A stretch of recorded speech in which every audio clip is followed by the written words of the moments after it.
As the ZWA pressed deeper into Swatinian heartland, the Swatinian Empire prepared to make its final stand.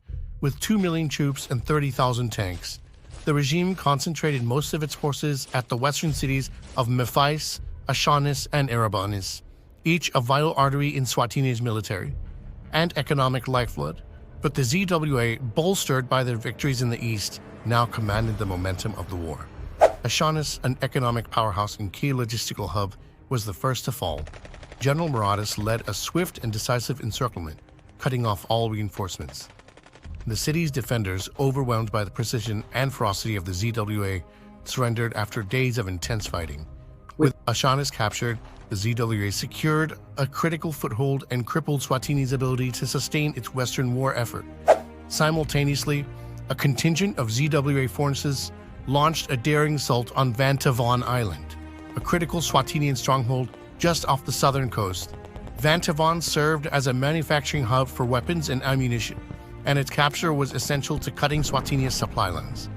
After fierce naval and ground battles, the ZWA claimed the island, securing much-needed resources for the final push west. Erebanis, another economic jewel of Swatinia, fell next. Though Swatinia's forces mounted a fierce defense, they were no match for the ZWA's combined arms assault.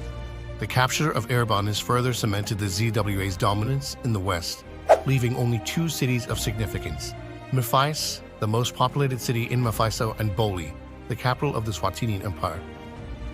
It took 2 days for the ZWA to reach Mephis from Erebanis. As the coalition forces set up camp outside the city, the horizon shimmered with countless campfires. Across from them, the Swatinian defenders dug into their trenches, preparing for what would become known as the bloodiest battle in Zafarian history. The Battle of Mephis began with a relentless barrage of artillery, followed by waves of infantry and mechanized assaults. The Swatinian forces, entrenched and determined, fought with desperation, knowing the city's fall would signal the end of their empire. The fighting raged for weeks, with neither side willing to concede by an inch. Entire districts were reduced to rubble as both armies unleashed everything in their arsenals. Under the yielding command of General Maradas, the ZWA pressed on, despite devastating casualties. The battle claimed the lives of over 500,000 Swatinian soldiers and saw 1 million more captured. On the ZWA side, the toll was equally harrowing, with 600,000 killed. Mephis, once the bustling heart of Swatinia, became a grim monument to the horrors of war. But after weeks of unrelenting combat, Mephis fell. With Mephis defeated, the path to Boli lay open. The Swatinian government, crippled and isolated, mustered a final force of 500,000 troops to defend the city against the ZWA's overwhelming 1.5 million soldiers.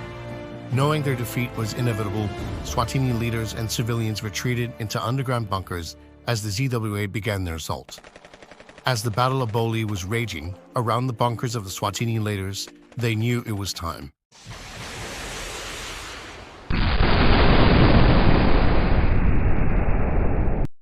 In a desperate act of vengeance, Swatinia launched 3 Ethereum-filled nuclear missiles towards the island of Gasto. The nukes struck Nemosian City, Yoru, and Romas, the heart of the ZWA's leadership and coordination. The impact was catastrophic. Millions perished in the initial blasts, including the leaders of Tomaria, Majosi, and Sitaria. Toxic gases and radioactive fallout spread across Zafaria, claiming hundreds of millions of more lives in the following weeks. The devastation was unprecedented. The ZWA won the Battle of Boli, but were oblivious to the final act the leaders of Swatinia had done. When General Maradas and the surviving generals returned home, the news of the nuclear strike shattered any sense of triumph. The war had ended, but at an unimaginable cost. Now crowned king of Sitaria, Maradas stood at his palace, gazing out over a land scarred by war and destruction. Maradas knew that the road ahead would be long and arduous. The world had to be rebuilt, and he vowed that such devastation would never be allowed to happen again. As the ashes of the old world settled, a new vision for Zafaria began to take shape, one forged from the lessons of war and the hope for a united future. The War of Liberation had ended, but its consequences would reverberate for generations to come.